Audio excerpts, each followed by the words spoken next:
और वचन कहता है कि उस देश में अकाल पड़ा, और वो पहले अकाल से अलग था जो अब्राहम के दिनों में पड़ा था। इसलिए इसहाक गरार को पलिश्तियों के राजा अबीमेलेक के पास गया।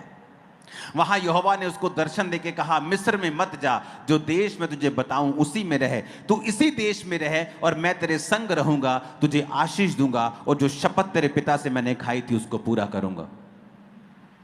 अब देश में क्या है? अकाल है। लेकिन परमेश्वर का वचन अब इसहाक को कहता है, तू कहीं मत जाना, तू कहीं भी मत जाना, मैं तेरे संग रहूंगा।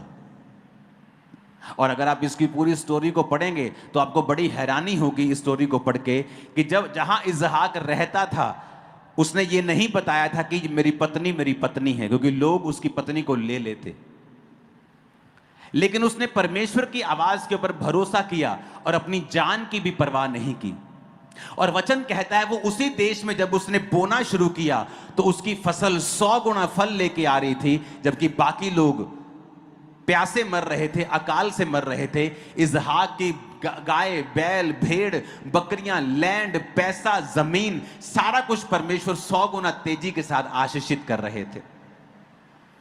इसहाक घबराया नहीं कि यहां पे मेरी पत्नी को कोई देख लेगा या मुझे मार के मेरी पत्नी ले लेगा। उसने भरोसा किया परमेश्वर के वचन के ऊपर। आप रिस्क नहीं ले सकते। आपको डर लगता है आपके रिश्तेदारों से, डर लगता है समाज से, डर लगता है परिवार से, तो आप परमेश्वर की आशीष के काबिल भी फिर नहीं हैं। क्योंकि अगर आपको परमेश्वर की आशीष लेनी है तो आप